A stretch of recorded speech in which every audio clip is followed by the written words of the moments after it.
Hello friend, air science YouTube চ্যানেলে আরও একবার তোমাদের সকলকে স্বাগত।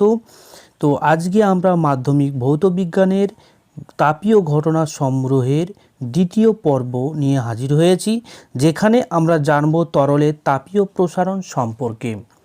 তো প্রথমে আমরা কঠিনের যে প্রসারণ দেখে এসেছিলাম, কঠিনের দৈর্ঘ্য প্রসারণ গুণাঙ্ক, ক্ষেত্র প্রসারণ গুণাঙ্ক, সেইগুলো যে দেখেছি সেইগুলো আমরা জেনে এলাম। কিন্তু তরলের ক্ষেত্রে একটুখানি আলাদা হবে। কেন আলাদা হবে? দেখো কঠিনের ক্ষেত্রে যখন আমরা তাদের প্রসারণ দেখছিলাম, তাপ দিলে তাদের যে প্রসারণ হচ্ছিল তার দৈর্ঘ্য বরাবর যখন হচ্ছিল তাকে দৈর্ঘ্য প্রসারণ বলছিলাম, আর যখন ক্ষেত্রফল বরাবর হচ্ছিল তখন তাকে ক্ষেত্র প্রসারণ বলছিলাম। আয়তনের হলে আয়তন প্রসারণ। তো তরলের ক্ষেত্রে নির্দিষ্ট কোনো দৈর্ঘ্য বা ক্ষেত্রফল বা আকার কোনো রকম কিছু থাকে না। যে পাত্রে আমি রাখবো সেই পাত্রের আকার আকৃতি সে ধারণ করবে। যদি ধরি আমরা একটা কনিক্যাল ফ্লাস্কের মধ্যে তরলটিকে রাখবো, তাহলে সেই আকৃতি তরলটা হচ্ছে তার আকার ধারণ করবে।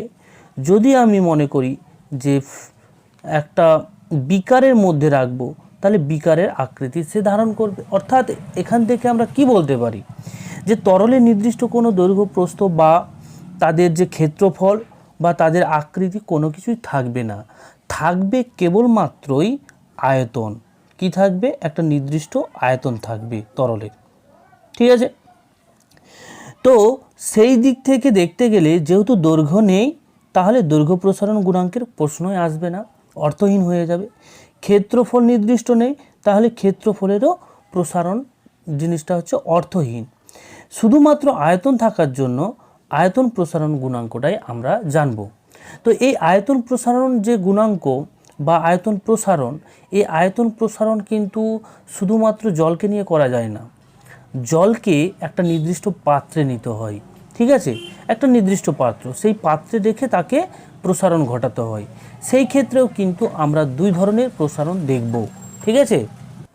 এই যে তরলের প্রসারণ, কিন্তু দুটো জিনিস জানতে হবে তরলের প্রসারণ জানার জন্য। এক হচ্ছে তরলের যে প্রকৃত প্রসারণ,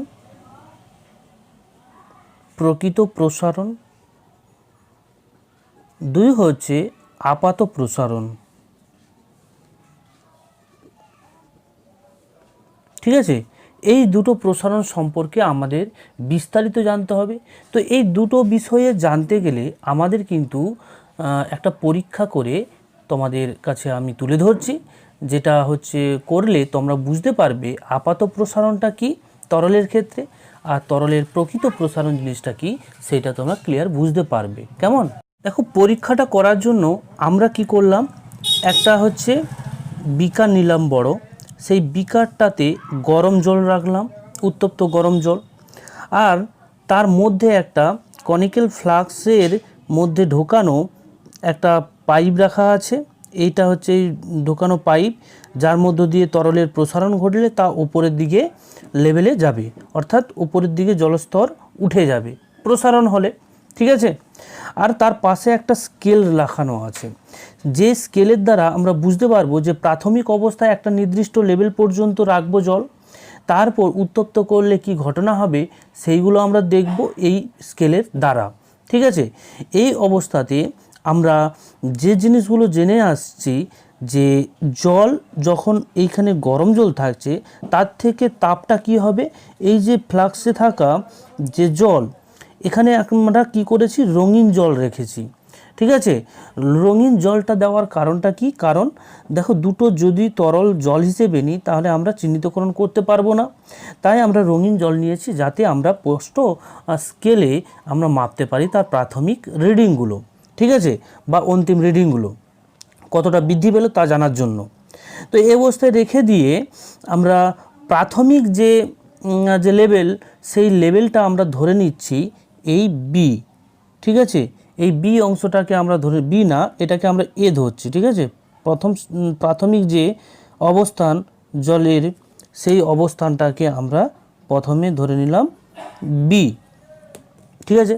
তাহলে সেইগুলো আমরা লিখে নিই। প্রাথমিক অবস্থান, প্রাথমিক লেভেল বা স্তর যেটাকে আমরা ধরে নিয়েছি এ, ঠিক আছে। এবারে যখন আমরা উত্তপ্ত অবস্থায় প্রাথমিক রিডিংটা নেওয়ার পর তারপর এটা গরম জলের মধ্যে ডুবিয়ে রাখলাম। তো গরম জলে যখন ডুবিয়ে রাখছি তখন কি হবে, এই রঙিন জল কি হবে, উত্তপ্ত হবে, তাপের সঞ্চারণ ঘটবে। ফলে উত্তপ্ত হলে প্রথমের দিকে কি হবে, এই যে জলের স্তর কিছুটা নিচের দিকে নেমে আসবে, বি স্তরে নেমে আসবে। তাহলে প্রথম দিকে কতটা নেমে আসছে, প্রথম দিকে খানিকটা জলের স্তর নামবে, সেই নামা অংশটা হচ্ছে বি। তারপর কিছুক্ষণ পর দেখব আমরা এই জলের স্তর নামার পর আবার উঠে গিয়ে সি বিন্দুতে যাবে, ঠিক আছে, সি বিন্দুতে উঠে যাবে। তো এই দুটো ঘটনা এখানে ঘটলো। তো প্রাথমিক অবস্থাতে যখন গরম জল আমরা দিচ্ছিলাম না, যখন গরম জল ছিল না তখন তার লেভেল ছিল এ, আর যখন আমরা গরম জলে ডুবালাম কিছুক্ষণ পর দেখব যে জলের স্তরটা এ থেকে নেমে বিতে চলে এসেছে। তারপর আরও কিছুক্ষণ পর দেখলে আমরা বুঝতে পারবো যে বি স্তরে আসা যে জলস্তর সে আবার উঠে সি বিন্দুতে চলে গিয়েছে। কেমন? এবার এখানে ব্যাপারটা দেখো, আমরা জলকে তো শুধু শুধু নিতে পারবো না, তাই না? তাহলে একটা নির্দিষ্ট পাত্র নিয়েছি, তো সেই পাত্রটা হচ্ছে কি কাচের পাত্র। তাহলে কাচ একটা কঠিন, কাচ কঠিন হওয়ার জন্য এই তাপে কাচের একটা প্রসারণ ঘটবে, কঠিনের একটা প্রসারণ। সেই প্রসারণ প্রাথমিক স্তরে যখনই আমরা এই গরম জলে ডুবিয়ে রাখবো ফ্লাস্কটিকে, তখন কিন্তু পাত্রের প্রসারণের জন্যই কিন্তু এবি স্তরটা গিয়ে সরি এবি স্তরটা হচ্ছে এ থেকে বিতে চলে এলো, ঠিক আছে। তাহলে এবির যে যে আমরা পার্টটা পেলাম, এবি দ্বারা কি ডিনোট করছে, এবি দ্বারা এখানে ডিনোট করছে পাত্রের প্রসারণ, পাত্রের অর্থাৎ কঠিন যে পাত্র নিয়েছি সেই কঠিনের প্রসারণ, ঠিক আছে। এরপর যখন আমরা আরও উত্তপ্ত করব তখন কিন্তু তার যে জলস্তর যে বি থেকে আবার সিতে যাবে। তাহলে এইখান থেকে বিসি যে পার্টটা আমরা পাচ্ছি সেই পার্টটা কী জন্য হচ্ছে, সেই পার্টটা ডিনোট করবে তরলের প্রকৃত আয়তন প্রসারণ। তাহলে বিসি স্তর আবার ঘুরে গিয়ে যে যাচ্ছে যেটা, সেটাকে আমরা বলবো তরলের প্রকৃত আয়তন প্রসারণ, ঠিক আছে। জিনিসটা ক্লিয়ার হচ্ছে? তাহলে এখানে আমরা এসি যে স্তর অর্থাৎ এই যে ছোট্ট অংশটা এসি, এই অংশটাকে আমরা কি বলবো, এই অংশ তরলের আপাত প্রসারণ,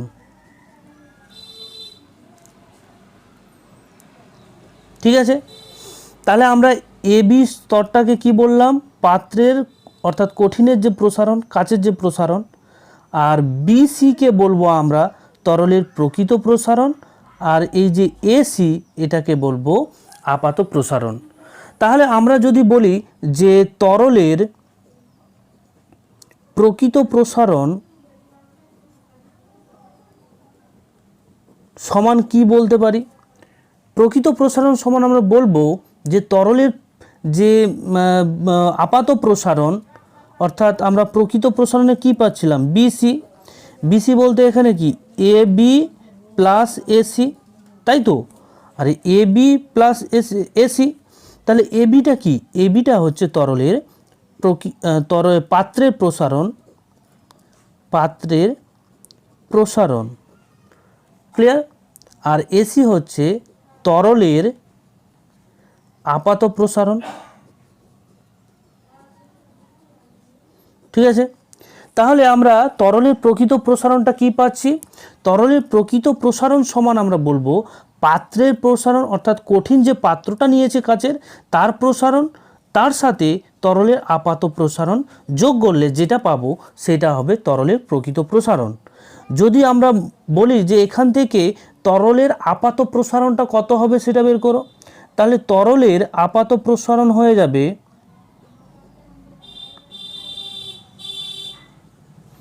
আপাত প্রসারণ সমান হয়ে যাবে তরলের প্রকৃত যে প্রসারণ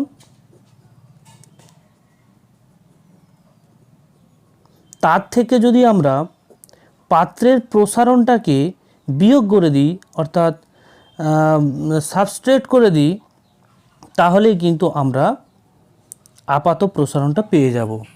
ঠিক আছে, তাহলে আমরা বুঝতে পারলাম যে তরলের যে প্রকৃত প্রসারণ আর আপাত প্রসারণ কিভাবে হচ্ছিল, তাদের যে রিলেশন, সেই রিলেশন দুটো আমরা জেনে গেলাম। ক্লিয়ার?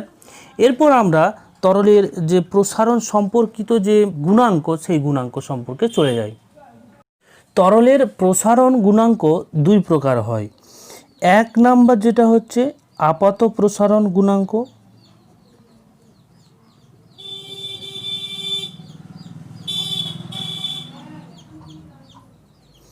দ্বিতীয়ত হচ্ছে প্রকৃত প্রসারণ গুণাঙ্ক।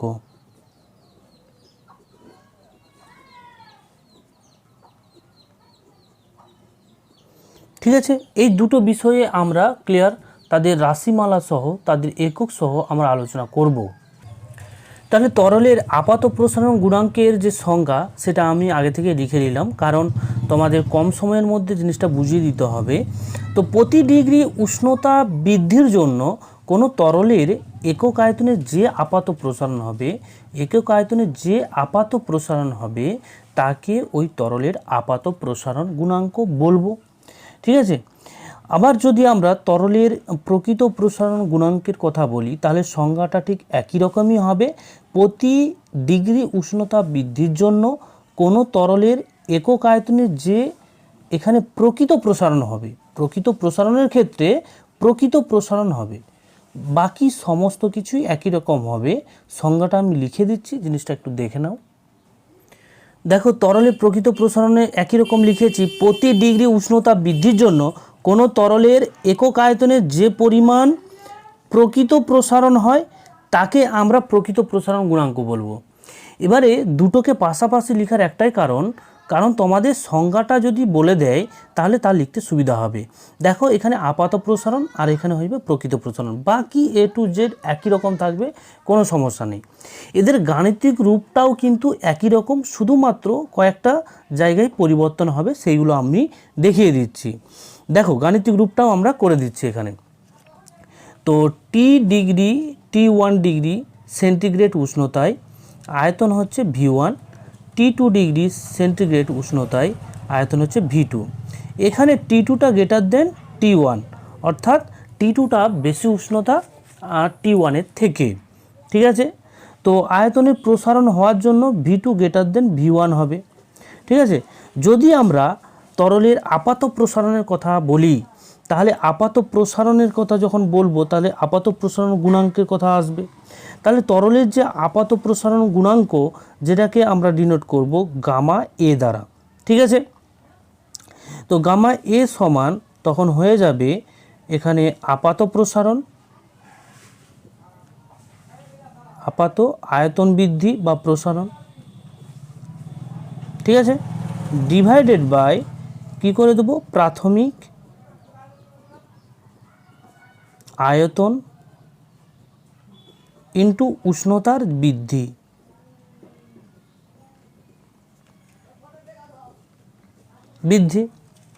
এবারে আপাত আয়তন বৃদ্ধিটা কত হয়েছে?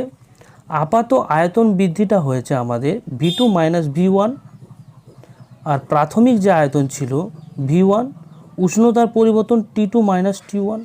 তাহলে এটা হয়ে যাবে তরলের আপাত প্রসারণ গুণাঙ্কের রাশিমালা। ক্লিয়ার? ঠিক একই রকমভাবেই আমরা যদি প্রকৃত প্রসারণের ক্ষেত্রে ধরি, তাহলে গামা আর সমান প্রকৃত আয়ত বৃদ্ধি বা প্রসারণ ডিভাইডেড বাই প্রাথমিক আয়তন গুণিত উষ্ণতার বৃদ্ধি। ঠিক আছে, তো সেই ক্ষেত্রে আমরা যে প্রকৃত আয়তন বৃদ্ধি তা হয়ে যাবে V2 minus V1 divided by V1 into T2 minus T1। এটা হয়ে যাবে তরলের প্রকৃত প্রসারণ গুণাঙ্কের রাশিমালা। তো দুটো গুণাঙ্কের রাশিমালাই কিন্তু প্রায় সেম, কোনো সমস্যা নেই। এবারে আমাদের অঙ্ক করার সময় কীরকমভাবে কাজে লাগবে সেটা আমরা অঙ্কের সময় জানবো, ঠিক আছে। এদের যদি আমরা এই যে তরলের প্রসারণ গুণাঙ্ক সম্পর্কিত তাদের যে একক, যদি আমরা একক নির্ণয় করি তাহলে একই রকম হবে। এখানে 1/, অর্থাৎ এখানে আয়তন আয়তন কেটে যাবে, তাহলে কি উষ্ণতা, তাহলে উষ্ণতা ইনভার্স বা 1/ডিগ্রি সেন্টিগ্রেড, যেটাকে আমরা লিখতে পারি ডিগ্রি সেন্টিগ্রেড ইনভার্স, বা এটাকে যদি ফারেনহাইটে করি ডিগ্রি ফারেনহাইট ইনভার্স, বা যদি কেলভিনে করি তাহলে কেলভিন ইনভার্স, ঠিক আছে। এদের মাত্রা কি হবে? মাত্রা কিছুই না, 1/, উষ্ণতার মাত্রা, 1/, উষ্ণতার যে মাত্রা থিটা সেটা হবে, তাহলে কি হয়ে যাবে 1/θ সমান হচ্ছে থিটা ইনভার্স, এটা হয়ে যাবে মাত্রা, তরলের আয়তন প্রসারণ গুণাঙ্কের মাত্রা। ক্লিয়ার? তরলের আপাত প্রসারণ কোন কোন বিষয়গুলোর উপর নির্ভর করবে? দেখো, তরলের আপাত যে প্রসারণ তা কিন্তু তরলের প্রাথমিক যে আয়তন তার উপর নির্ভর করে। দ্বিতীয়ত উষ্ণতার যে বৃদ্ধি অর্থাৎ উষ্ণতার যে পার্থক্য তার উপর নির্ভর করবে। আর তরলের প্রকৃতির ওপর নির্ভর করে, তরলটা কি প্রকৃতি নিয়েছে তার উপর। আর যে পাত্রটা নিয়েছি সেই পাত্রের যে উপাদান, সেই উপাদানটা কিসের তৈরি তার উপর কিন্তু নির্ভর করে। এই চারটা বিষয়ের ওপর তরলের আপাত প্রসারণ নির্ভর করবে। দেখো, তরলের প্রকৃত যে প্রসারণ তা কিন্তু কোন কোন বিষয়ের উপর নির্ভর করবে। দেখো, একই রকম তরলের আপাত প্রসারণের মতোই হবে, কিন্তু এইখানে একটা জিনিস বাদ যাবে। কি বাদ যাবে? পাত্রের উপাদানের উপর নির্ভর করবে না, কিন্তু তরলের প্রাথমিক যে আয়তন তার উপর নির্ভর করবে, আবার উষ্ণতার যে বৃদ্ধি বা পার্থক্য তার উপর নির্ভর করে, আর তরলের প্রকৃতির উপর নির্ভর করে। তাহলে কথাটা হচ্ছে এখানে যে একটা প্রশ্ন তোমাদের মনে আসছে অবশ্যই, যে তরলের আপাত প্রসারণের ক্ষেত্রে পাত্রের উপাদানের উপর নির্ভর করছে, কিন্তু তরলের প্রকৃত যে প্রসারণ তার ক্ষেত্রে কেন নির্ভর করছে না পাত্রের উপাদানের উপর? কারণ আমরা যে তরলের যে আপাত প্রসারণের কথা আমরা জেনেছি, সেখানে আমরা কি জেনেছি যে তরলের আপাত প্রসারণ, ঠিক আছে, আপাত প্রসারণ সমান আমরা কি জানছিলাম, যে প্রকৃত যে প্রসারণ তার থেকে পাত্রের যে প্রসারণ সেটা কি করছিলাম আমরা, বিয়োগ করছিলাম। এই জন্য পাত্রের প্রসারণের উপর কিন্তু আপাত প্রসারণ নির্ভর করছিল, ঠিক আছে, কিন্তু প্রকৃত প্রসারণ কিন্তু নির্ভর করবে না, ঠিক আছে। এটা খুব ইন্টারেস্টিং একটা প্রশ্ন, দেখো, যেটা মাধ্যমিকে প্রায় আসে। কোনো তরলের আপাত ও প্রকৃত প্রসারণ গুণাঙ্কর মধ্যে কোনটি তরলের নিজস্ব ধর্ম? ঠিক আছে, তো এখানে আমাদের যে তরলের আপাত প্রসারণ জেনেছি, সেখান থেকে আমরা কি বলতে পারি যে তরলের আপাত প্রসারণ গুণাঙ্ক পাত্রের যে আয়তন প্রসারণ গুণাঙ্কের উপর নির্ভর করবে, তাই তো। তাহলে এখানে আমরা লিখে দেব যে তরলের আপাত প্রসারণ গুণাঙ্ক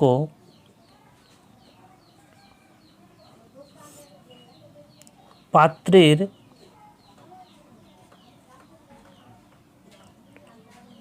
প্রসারণ গুণাঙ্কের ওপর নির্ভরশীল। তাহলে আপাত প্রসারণ গুণাঙ্ক যদি পাত্রের প্রসারণ গুণাঙ্কের সঙ্গে নির্ভরশীল হয়, আমরা আগেও দেখলাম যে তরলের যে আপাত প্রসারণ তা কিন্তু পাত্রের উপাদানের উপর নির্ভর করছিল। তাহলে আপাত প্রসারণ যদি পাত্রের উপাদানের উপর নির্ভর করে, তাহলে ঠিক একই রকমভাবে যে তরলের আপাত প্রসারণ গুণাঙ্ক তরলের পাত্রের যে কঠিন পাত্র, সেই কঠিন পাত্রের প্রসারণ গুণাঙ্কের উপর নির্ভর করবে। তাহলে আমরা আপাত প্রসারণকে তরলের নিজস্ব ধর্ম বলে বলতে পারবো না। কিন্তু অপরপক্ষে যদি আমরা দেখি, তাহলে যে তরলের প্রকৃত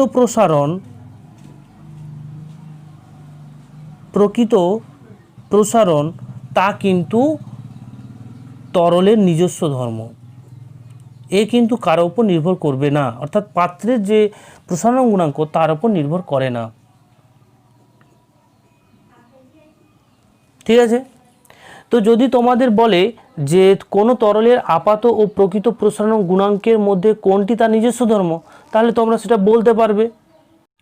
তরলের আপাত প্রসারণ গুণাঙ্কের মান গামা এ, আর তরলের প্রকৃত প্রসারণ গুণাঙ্কের মান গামা আর, আর পাত্রের উপাদানের আয়তনের প্রসারণ গুণাঙ্ক গামা জি, এগুলো দেওয়া আছে।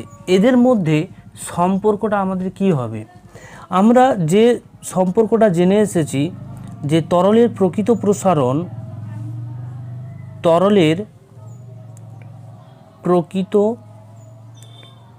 প্রসারণ সমান পাত্রের প্রসারণ যুক্ত তরলের আপাত প্রসারণ। ঠিক আছে, তাহলে এখান থেকে আমরা তাদের যে গুণাঙ্ক, তরলের যে প্রকৃত প্রসারণ গুণাঙ্ক, সেই গুণাঙ্ক এখানে আর হবে গামা আর সমান, তাহলে কী হয়ে যাবে? পাত্রের প্রসারণ গুণাঙ্ক, পাত্রের যে আয়তন প্রসারণ গুণাঙ্ক, যে পাত্রের যে উপাদানের তৈরি তার যে আয়তন, সেই আয়তনের প্রসারণ গুণাঙ্কটা কী হবে? Gamma G. আর তরলের আপাত প্রসারণ গুণাঙ্ক কী হবে? গামা এ। তাহলে এই সম্পর্কটা আমরা পেলাম। ঠিক আছে, তিনটা প্রসারণ গুণাঙ্কের যে সম্পর্ক তরলের, তার মধ্যে পাত্রের প্রসারণ গুণাঙ্ক আছে। এই সম্পর্কটা থেকে আমাদের ম্যাথ থাকে, তাই এটা ভালো করে পড়ে রাখবে। একটি তরলের যে প্রকৃত যে প্রসারণ গুণাঙ্ক আমরা গামা ধরলাম, দেওয়া আছে গামা, এবং পাত্রের উপাদানের দৈর্ঘ্য প্রসারণ গুণাঙ্ক আলফা দেওয়া আছে। তো কী শর্তে তরলের আপাত প্রসারণ গুণাঙ্ক থাকবে না, কোন শর্তেতে আপাত প্রসারণ গুণাঙ্ক তো থাকবে না, সেটা আমাদের নির্ণয় করতে হবে।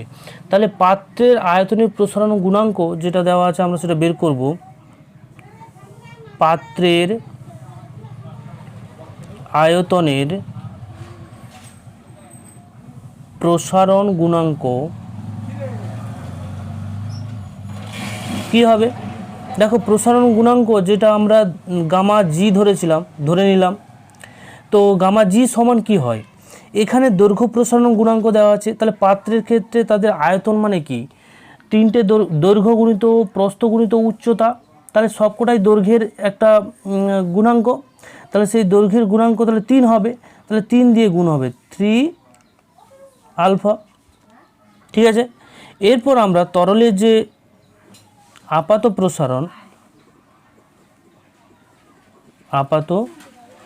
প্রসারণ যে গুণাঙ্ক, যেটাকে আমরা ধরেছি গামা এ সমান কি জানি আমরা? পাত্রের যেটা সেটা বিয়োগ হবে তার প্রকৃত যে প্রসারণ, এখানে প্রকৃত প্রসারণ গামা দেওয়া আছে, গামা নিলাম, আর পাত্রের যেটা হচ্ছে সেটা হচ্ছে জি, গামা জি। ঠিক আছে, এরপর আমরা কি করব? এই যে গামা আলফা, গামা এ সমান কি হতে হবে? 0 হতে হবে। অর্থাৎ আমাদের যে প্রশ্নে দেওয়া আছে আপাত প্রসারণ থাকবে না, কোন শর্তে? তাহলে আপাত প্রসারণ যদি 0 করি, তাহলে আমরা এখানে বলতে পারি যে এই সমীকরণ থেকে এটা 0 হয়ে গেল। তাহলে এখানে গামা সমান গামা জি। অর্থাৎ এখানে আমরা কি বলতে পারি?